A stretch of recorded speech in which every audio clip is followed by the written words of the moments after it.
Ayan guys, pasensya na.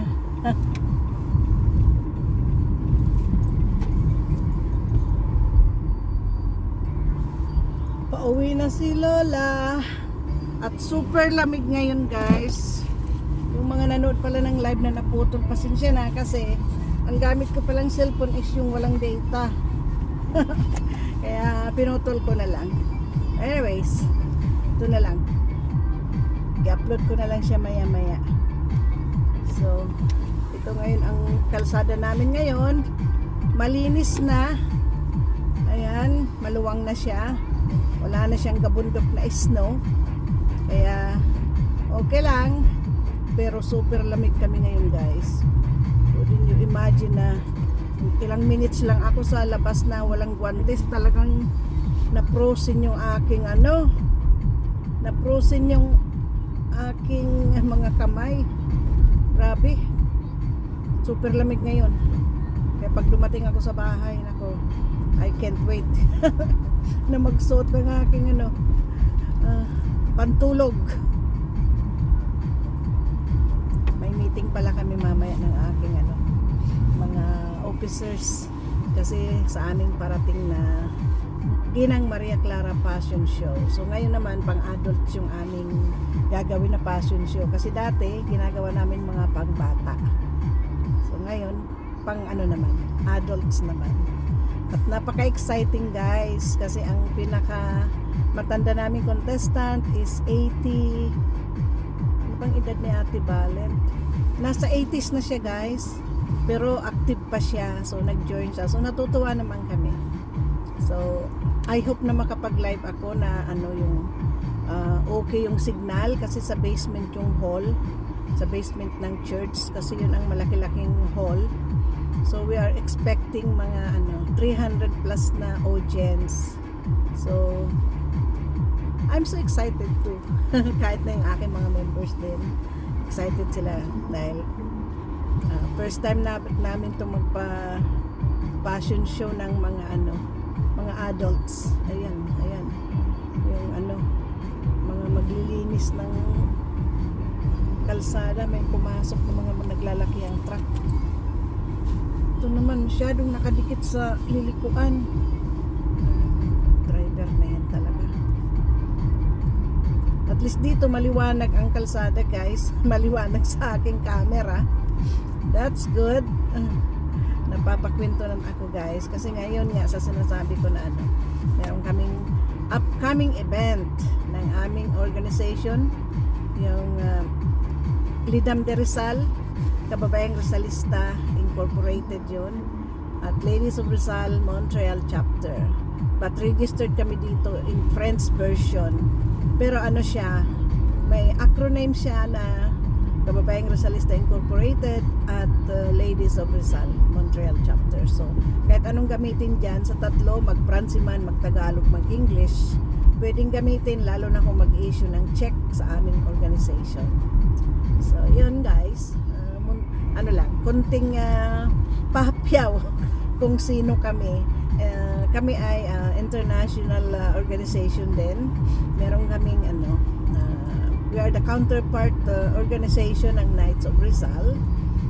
So yan ang namin. So nag-a-attend kami ng mga event nila, nag-a-attend kami ng mga international assembly. So namimit namin yung mga members ng kapwa namin, mga kababaihan. So at ang uniform namin iisa lang. So pag nakakita kayo na gano'n ng uniform, alam nyo na member sila ng aming organization. Iba't ibang chapter man, pero parehas ang aming uniform.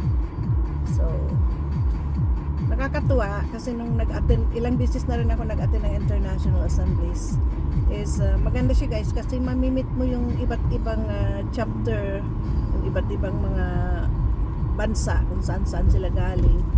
Parang nagkakaroon kami na yung connection ba. So nakakatuwa. So dito sa Montreal, dalawang beses na dito, nag-international assembly. Yung first time is 2013.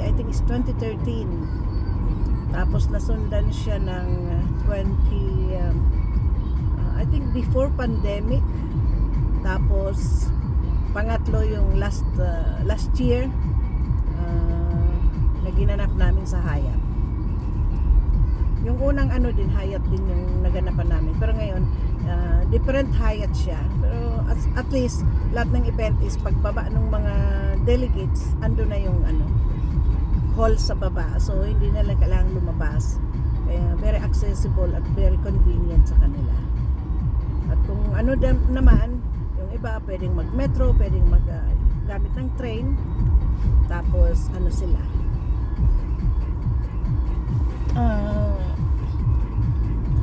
natutuwa din sila kasi accessible nga sa transportation, malapit sa mga restaurants, kaya hindi sila magugutom. Yan. So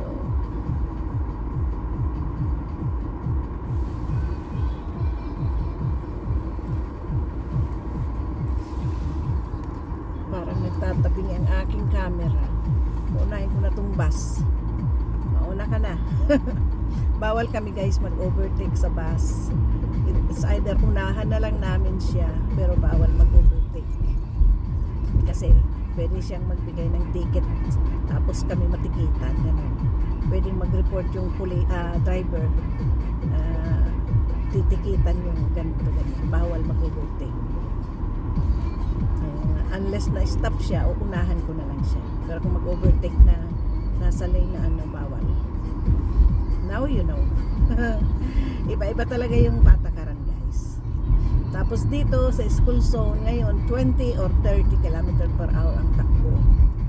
Pag lumampas ka dyan, school zone speed, anak ko, malaki-laki ang ticket mo at may demerit points ka pa dyan. Ingat-ingat lang. Nung bago-bago akong driver, yun, matitikitan ako noon na anong tawag dyan, rolling stop daw. Yun, malaki-laki yung ticket nun. So parang ngayon wala akong demerit points, wala akong ticket, parking ticket lang na kukuha ko minsan, kasi minsan yung napaparkingan ko is nakalampas, halimbawa 2 hours ka lang allowed mag-park, and then pag nalampasan mong 2 hours na hindi ka nakababa agad, ayun, matitikitan ka. So doon ako natitikitan palagi. Kasi ang dito guys, wala na siyang free parking. Mostly talaga magbabayad ka.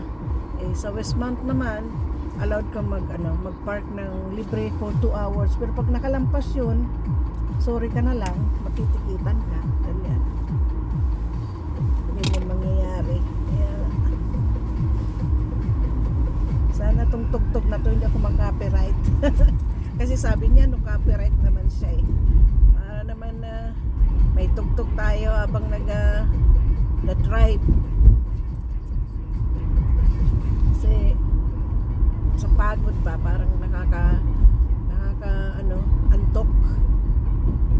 Gusto ko may tugtog. So bear with me guys.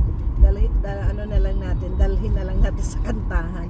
Ito palang dinadaanan kong mga building na to guys is parang children hospital siya, St. Justin. So tapos yun may mga sakit na bata dito, yung mga cancer, yun ang nila specialty sa mga bata. Ang laki niya din. At itong building na to sa side ko, bagong tayo lang yan. Napakaganda ng nila. Tapos ang ilalim niya puro parking. Yan siya. Laki ng kanyang parking lot sa baba. Ilalim sa lupa. Mga parking dito guys, usually underground. Mga ilang yan. Tulad doon sa hospital, sa yung bagong tayong hospital. I think 5 floors yung 5 floors yung ng parking nila. Ganon. Anyways, oras na baga ako kasi mag-aano lang ako, anuhin ko lang siyang 8 minutes. I think it's 8 minutes na guys. So thank you all for watching, and please don't forget to subscribe my channel, Lady SBM Vlogs. Thanks for watching. See you in my next video. God bless everyone.